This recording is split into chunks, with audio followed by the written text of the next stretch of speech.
Welcome to international British English speaking course. Stage 13 में आप सभी का स्वागत है।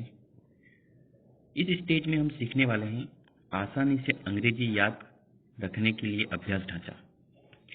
किसी भाषा को सरलता पूर्वक बोलने के लिए सबसे पहले जरूरी बात यह है कि वह हमारी जबान पर होनी चाहिए और ऐसा करने के लिए उसकी रेगुलर बोलने की प्रैक्टिस करते रहना बहुत ही जरूरी है। इस स्टेज पर कुछ ऐसे ही सेंटेंसेस दे रखे हैं, इन्हें आप कंठस्थ कर लेंगे। Does John go to office? क्या जॉन ऑफिस जाता है? Yes he goes to office. हाँ, वह ऑफिस जाता है। No he doesn't go to office. नहीं, वह ऑफिस नहीं जाता है। Did John go to office? Yes he went to office. देखो, did John go to office का मतलब होता है क्या वह ऑफिस गया था, पास्ट की बात है। तो did John go to office, क्या वह ऑफिस गया था? Yes he went to office. हाँ, वह ऑफिस गया था। सेकंड फॉर्म लगेगी यहाँ पर, went. No he didn't go to office. नहीं, वह ऑफिस नहीं गया था। अगर नेगेटिव सेंटेंस है तो डिड नॉट के साथ वर्ब की फर्स्ट फॉर्म लगेगी। तो ये हमको ध्यान रखना है सीखते समय और प्रैक्टिस करनी है फिर। तो दो तरह के सेंटेंस हमने सीखे, फिर से प्रैक्टिस कर लेते हैं। Does John go to office? क्या जॉन ऑफिस जाता है? Yes he goes to office. हाँ, वह ऑफिस जाता है। No he doesn't go to office. नहीं, वह ऑफिस नहीं जाता है। Did John go to office? क्या जॉन ऑफिस गया था? Yes he went to office. हाँ, वह ऑफिस गया था। No he didn't go to office. नहीं, वह ऑफिस नहीं गया था। नेक्स्ट है, will John go to office? क्या जॉन ऑफिस जाएगा? Yes he will go to office. हाँ, वह ऑफिस जाएगा। No he won't go to office. नहीं, वह ऑफिस नहीं जाएगा। आगे है, can John go to office? क्या जॉन ऑफिस जा सकता है? Yes he can go to office. हाँ, वह ऑफिस जा सकता है। No he can't go to office. नहीं, वह ऑफिस नहीं जा सकता है। तो ये चार तरह के सेंटेंस हमने सीखे हैं फ्रेंड्स, इनकी प्रैक्टिस करनी है आपको बार बार। यहाँ पर कुछ एक्शन वर्ड की लिस्ट भी दे रखी है जिससे आपको उसकी फॉर्म याद रह जाएगी, तो वो भी एक बार हम देख लेते हैं। तीनों फॉर्म एक बार देखने की है। फॉरगेट का मतलब भूल जाना होता है। फॉरगॉट और फॉरगॉटन उसकी सेकंड और थर्ड फॉर्म है। फ्लाई उड़ना, फ्ल्यू और फ्लॉन, FLOW लिखा है लेकिन FLOWN होगा, है ना, फ्लॉन, उसकी सेकंड थर्ड फॉर्म है। तो पहले वाली है वो तो वर्ब की फर्स्ट फॉर्म है, उसके बाद सेकंड नंबर जो ये दिख रही है वो उसकी सेकंड फॉर्म है, ये थर्ड फॉर्म है। तो मैं फर्स्ट फॉर्म का मीनिंग बोलूंगा और सेकंड थर्ड फॉर्म डायरेक्ट बोल दूंगा, आप इसे समझ लीजिएगा। फाइन जुर्माना करना, फाइन फाइंड। नेक्स्ट है फॉल गिरना या गिराना, फेल फालन। फीड पालन पोषण करना, fed fed. Get, sorry get से पहले फिनिश है, फिनिश समाप्त करना, फिनिश्ड फिनिश्ड। गॉट, नेक्स्ट है गेट का अर्थ होता है पाना, गॉट गॉट। गिव देना, गेव गिवन। हाइड छुपाना, hid second form, hidden third form. इसका प्रोनाउंसिएशन भी साथ में दे रखा है हमने ब्रैकेट में, आराम से देख के याद करें। हंट शिकार करना, हंटेड हंटेड। हेल्प मदद करना या सहायता करना, हेल्प्ड हेल्प्ड। नेक्स्ट है होल्ड पकड़े रखना, हेल्ड हेल्ड सेकंड और थर्ड फॉर्म है। हायर किराए पे करना या किराए से लेना, जैसे ऑटो वगैरह किराए करना, हायर्ड और हायर्ड। तो ये हो गया इसकी सेकंड और थर्ड फॉर्म विथ मीनिंग। ऐसे ही आगे भी आते रहेंगे, हम सीखते रहेंगे। आइए चलते हैं नेक्स्ट, इसके अंदर क्या सिखा रखा है। Should John go to office? क्या जॉन को ऑफिस जाना चाहिए? Yes he should go to office. हाँ, उसे ऑफिस जाना चाहिए। No he shouldn't go to office. नहीं, उसे ऑफिस नहीं जाना चाहिए। Is John going to office? क्या जॉन ऑफिस जा रहा है? Yes he is going to office. हाँ, वह ऑफिस जा रहा है। No he isn't going to office. नहीं, वह ऑफिस नहीं जा रहा है। Was John going to office? क्या जॉन ऑफिस जा रहा था? Yes he was going to office. हाँ, वह ऑफिस जा रहा था।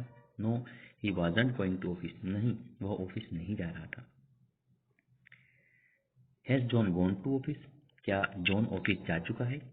Yes he has gone to office, हाँ वह ऑफिस जा चुका है। No he hasn't gone to office, नहीं वह ऑफिस नहीं जा चुका है।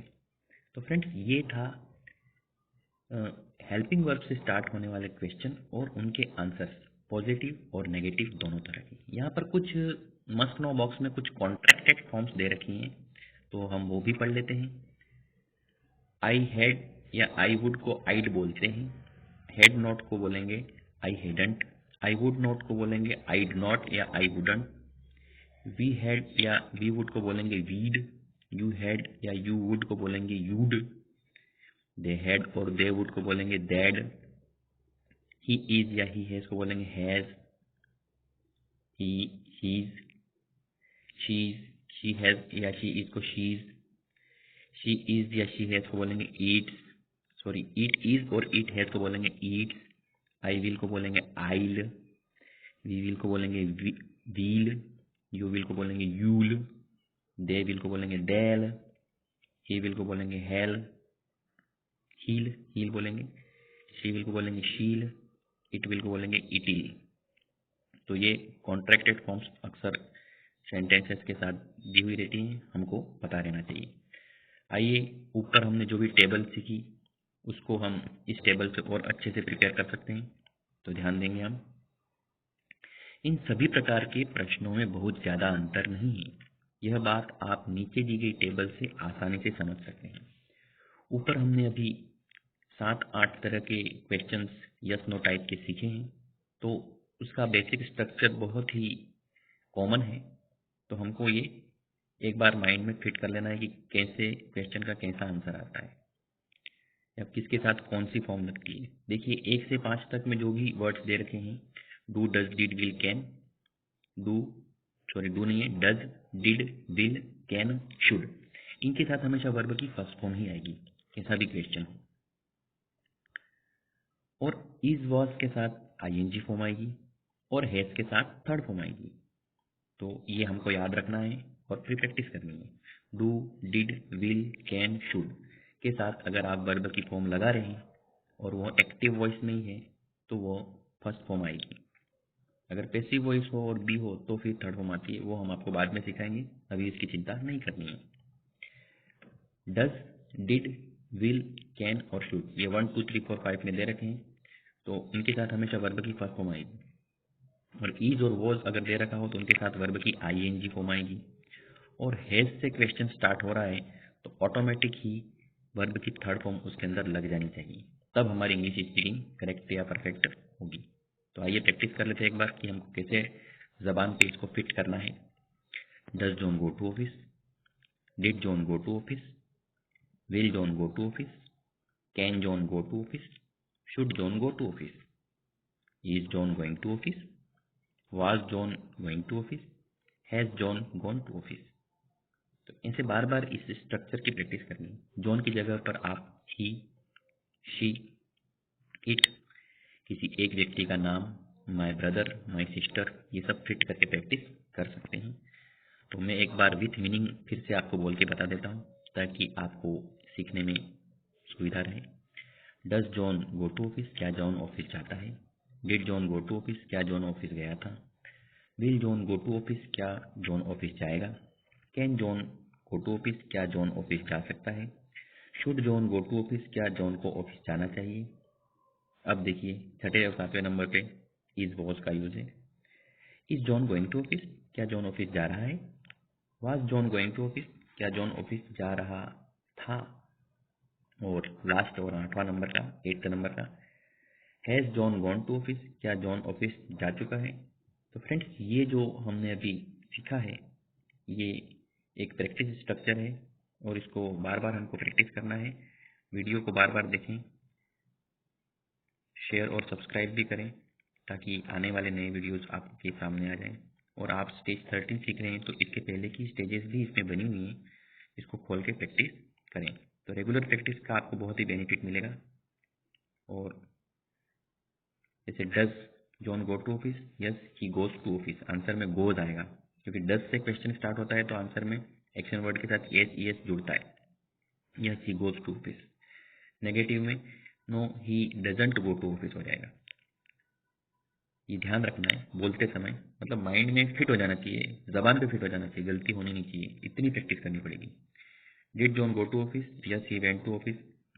No he didn't go to office. यहाँ पर भी बहुत ध्यान रखना है, डिड के साथ गो है इसलिए यस वाले आंसर में सेकंड फॉर्म आएगी, लेकिन नेगेटिव में डिड के साथ, डिड नॉट के साथ फर्स्ट फॉर्म आएगी। ये स्पोकन इंग्लिश में भी इम्पोर्टेंट होता है और रिटन इंग्लिश में, जैसे कि कंपटीशन एग्जाम्स वगैरह होते हैं या हम आंसर लिखते हैं इंग्लिश का कोई, तो ये एरर होती है इस तरह की, मतलब इस तरह की गलती नहीं होनी चाहिए, हम ध्यान रखेंगे तो नहीं होगी। Will John go to office? Yes he will go to office. No he won't go to office. यहाँ पे कोई दिक्कत नहीं है, इसमें कोई स्पेशल चीज़ नहीं है, आराम से सही हो जाएगा। Can John go to office? Yes he can go to office. No he can't go to office. देखिए क्वेश्चन में अगर कैन है तो आंसर में कैन आएगा ही सही, ये बात याद रखने की है, चाहे वो आंसर पॉजिटिव हो या नेगेटिव। मॉडल है। Should John go to office? क्या जॉन को ऑफिस जाना चाहिए? Yes he should go to office. हाँ उसे ऑफिस जाना चाहिए। No he shouldn't go to office. नहीं उसे ऑफिस नहीं जाना चाहिए। Is John going to office? Yes he is going to office. No he isn't going to office. तो यहाँ पर भी ध्यान रखा है, क्वेश्चन में इज आईएनजी है तो आंसर में भी इज और आईएनजी आना ही आना है। Was John going to office? Yes he was going to office. No he wasn't going to office. Has John gone to office? तो क्वेश्चन में हमने ऊपर देखा कि वॉज और गोइंग है तो आंसर में भी वॉज और गोइंग आ रहा है। और लास्ट क्वेश्चन यहाँ का इस प्रैक्टिस का, has John gone to office? Has के साथ थर्ड फॉर्म है तो आंसर में भी हैज के साथ थर्ड फॉर्म आएगी। Yes he has gone to office. No he hasn't gone to office, या no he has not gone to office. तो प्रैक्टिस के साथ बने रहना है, प्रैक्टिस करनी ही है। और ऊपर जो भी हमने प्रैक्टिस स्ट्रक्चर दे रखा है इसको बार बार प्रैक्टिस करें, इससे आपकी जबान पर बैठ जाएगा। जॉन की जगह पर he, she, Sita, your brother, my brother आदि एक वचन अर्थात सिंगुलर कर्ताओं या सब्जेक्ट का प्रयोग करते हुए सेंटेंसेस को बार बार प्रैक्टिस करें या स्ट्रक्चर को बार बार प्रैक्टिस करें। और गो की जगह पर रन, प्ले, मीट, क्राई आदि क्रियाओं का प्रयोग करके अभ्यास करें। जैसे कि यहाँ पे गो लिखा है, उसकी जगह पर मैं ले लेता हूँ रन, ले लेता हूँ प्ले, ले लेता हूँ, ठीक है, प्ले। डस जॉन प्ले? अब ऑफिस तो आएगा नहीं, पीछे गेम आएगा कोई, cricket. Does John play cricket? Did John play cricket? Will John play cricket? Can John play cricket? Should John play cricket? Is John playing cricket? Is was के साथ ING आएगा। Is John playing cricket? Was John playing cricket? Has John played cricket? तो friends, action word बदलते ही meaning बदल जाएगा, ये ध्यान रखना है। तो बहुत सारे एक्शन वर्ड्स का ऐसे यूज करके आप सेंटेंसेस बना सकते हैं और अपनी प्रैक्टिस अच्छी कर सकते हैं। जब एक बार जबान पे या टंग पे बैठ जाएगा ये और प्रैक्टिस करने लग जाएंगे, आपको बहुत ही अच्छा लगेगा। आइए सीखते हैं आई के साथ कैसे यूज होगा। Can I go to office? क्या मैं ऑफिस जा सकता हूँ? Yes you can go to office. हाँ आप ऑफिस जा सकते हो। No you can not go to office? नहीं तुम ऑफिस नहीं जा सकते हो। तो ये कैन के साथ आई का यूज है, तो वो भी हमको सीखना है। इसी तरह शुड हो, विल हो, तो उसके साथ भी आई का यूज हो सकता है। फ्रैक्शनल नंबर्स, फ्रैक्शनल नंबर से पहले भी हम ये चीज सीख लेते हैं। Practice with I. Do I go to office? क्या मैं ऑफिस जाता हूँ? Did I go to office? क्या मैं ऑफिस गया था? Will I go to office? क्या मैं ऑफिस जाऊंगा? Can I go to office? क्या मैं ऑफिस जा सकता हूँ? Should I go to office? क्या मुझे ऑफिस जाना चाहिए? Am I going to office? क्या मैं ऑफिस जा रहा हूँ? यस, सॉरी यस नो का आंसर तो देना नहीं हमको, वो पहले ही सिखा दिया आपको। Was I going to office? क्या मैं ऑफिस जा रहा था? Have I gone to office? क्या मैं ऑफिस जा चुका हूँ? तो फ्रेंड्स ये था आई के साथ यूज। आई के साथ एस ई एस नहीं आता है। डू आई और do do I go to office कैसा आएगा, ठीक है। और ही के साथ डज लगता है, लेकिन सिंगुलर के साथ डज लगता है फर्स्ट वाले नंबर में, और आई हो तो डू लगता है। और बाकी में 6 नंबर में याद रखना है, आई एन जी वाले में एम लगता है, am I going to office. तो ये पूरा स्ट्रक्चर आपको याद रखना है, प्रैक्टिस करनी है। फ्रैक्शनल नंबर्स, कुछ अंशवाचक संख्याएं भी होती हैं वो हमको कई बार बोलने नहीं आती हैं, तो ये माइंड इट बॉक्स में दे रखा है, हम इसे सीखेंगे। 1/2 इसको बोलते हैं हाफ, आधा। 1/4 इसको बोलते हैं 1/4, 1/4। 3/4 उसको बोलते हैं 3/4। 1/10 1/10 बोलते हैं इसको, 1/10 10वां हिस्सा किसी चीज का। 1/100 इसको बोलते हैं 100th, पीछे थ लगाना है, 100th, 100 के पीछे थ, 100वां हिस्सा। 1/1000 इसको बोलेंगे 1000वां हिस्सा, 1000th। इसी प्रकार यह काम आगे चलता ही रहेगा, 1000th हो और भी आगे चलता रहेगा, 10,000th हो, ऐसे भी हो सकता है। ऊपर आपको जिस तरह के सेंटेंस हमने सिखाए उनको प्रैक्टिस करने के लिए यहाँ पर हिंदी में एक प्रैक्टिस स्ट्रक्चर दे रखा है। यहाँ पे ऑफिस जाता है, कार ड्राइव करता है, इस तरह के सेंटेंस हैं। कार चलाने को ड्राइव करना बोलते हैं, उसकी तीनों फॉर्म्स यहाँ पर अवेलेबल हैं। फर्स्ट फॉर्म है ड्राइव, सेकेंड फॉर्म है उसकी ड्रॉव, और थर्ड फॉर्म है ड्राइवन। तो ये प्रैक्टिस के लिए आपके ज़रूरी है बहुत। क्या रोनी ऑफिस जाता है? क्या वह ऑफिस, हाँ वह ऑफिस जाता है, नहीं वह ऑफिस नहीं जाता है। क्या रोनी कार ड्राइव करता है? हाँ वह कार ड्राइव करता है, हाँ वह कार ड्राइव नहीं करता है ना, नहीं वह कार ड्राइव नहीं करता है। ये सारी प्रैक्टिस करनी है। वीडियो रोक करके क्वेश्चन लिखें और प्रैक्टिस बोल बोल के कर सकते हैं आप। ये सॉल्यूशन आपको करना होगा, तो इसे रोक कर आराम से नोट कर सकते हैं आप। नोट कर लेने के बाद में इसकी प्रैक्टिस करेंगे आप, लिख कर करें, फिर बोले बार बार।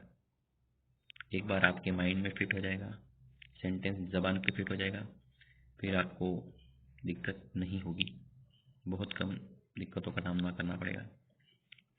नेक्स्ट है मिससेलेनियस सेंटेंसेस। जैसा कि हम हर लेसन के एंड में स्पेशल चीज़ें सिखाते हैं आपको। मिससेलेनियस सेंटेंसेस अर्थात विविध नमूने के वाक्य जो अंग्रेज अपने दैनिक जीवन में काम में लेते हैं, या अच्छे इंग्लिश बोलने वाले लोग भी इसे बहुत अच्छे से बोलते हैं। सो हम क्यों पीछे रहें, हम भी सीखें। लैच द डोर, दरवाजे की सिटकनी लगाओ। प्लीज चार्ज रीजनेबली, कृपया सही सही भाव लगाओ। डोंट माइंड, बुरा न मानो। कई बार होली के त्यौहार के दिन हम उसको बोलते हैं बुरा न मानो होली है, तो don't mind Holi, like that. The lights went out that night, उस रात लाइटें चली गई थी। Hand over this book to Kalpesh, ये किताबें कल्पेश को दे देना। माइंड योर ओन बिजनेस, खुद का काम कर। इट्स माई लाइफ, यह मेरी जिंदगी है। आई हैव माई वर्क, मेरे पास मेरा काम है। I have just completed my work, मैंने अभी ही अपना काम पूरा किया है। I have just finished my work, मैंने अभी ही अपना कार्य खत्म किया है। बी वेयर ऑफ डॉग्स, या pickpockets. Beware of dogs मतलब कुत्ते से सावधान या कुत्तों से सावधान, या beware of pickpockets, जेब कतरों से सावधान। अक्सर बस स्टैंड पे ऐसा लिखा हुआ रहता है, रेलवे स्टेशन वगैरह पे, जेब कतरों से सावधान। तो पिक पॉकेट्स का मतलब होता है जेब कतरा, पिक पॉकेट्स। बी वेयर मतलब सावधान रहो, तो beware of pickpockets मतलब जेब कतरों से सावधान रहो। या किसी के गेट पे लिखा हुआ होता है बी वेयर ऑफ डॉग्स, कुत्ते से सावधान, कुत्तों से सावधान। चेक इन, होटल वगैरह में ठहरने को चेक इन कहते हैं। चेकआउट, होटल वगैरह में ठहरे हों लेकिन उसके बाद अपन दूसरे दिन तीसरे दिन जब जाते हैं होटल छोड़ के, then it is called checkout. Be cautious, सावधान रहो। एयर द क्लॉथ्स, कपड़े सुखाओ। तो ये थे मिससेलेनियस सेंटेंसेस, जिसके मीनिंग भी मैंने आपको बता दी हैं। Once again I speak miscellaneous sentences for you, so you can do practice with me. So keep speaking and keep practicing with me. Now I start. Latch the door, please charge reasonably. Don't mind, the lights went out that night. Hand over these books to Kalpesh. Mind your own business, it's my life. I have my work, I have just completed my work, I have just finished my work. Beware of dogs, beware of pickpockets. Check in, check out, be cautious, air the clothes. तो friends ये थे मिससेलेनियस sentences.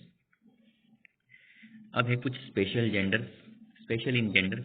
ये तो हमको ऐसे knowledge होना चाहिए, इसलिए आपको सिखाया जा रहा है, क्योंकि सीखने वाले बहुत सी चीज़ें जानते हैं, बट जस्ट फॉर प्रैक्टिस हम छोटी छोटी चीज़ें भी साथ में अटैच करके रखते हैं लेसन के, ताकि आपको सीखने मिले। आप इस लेसन को, स्टेज को बार बार भी देखें।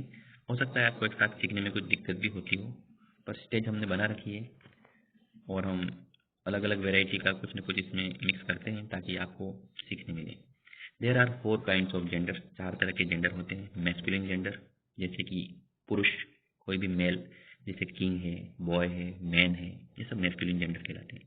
फेमिनाइन जेंडर का मतलब होता है स्त्रीलिंग या महिला, इसके अंदर जैसे आता है क्वीन, रानी, वुमन, गर्ल, इस तरह से।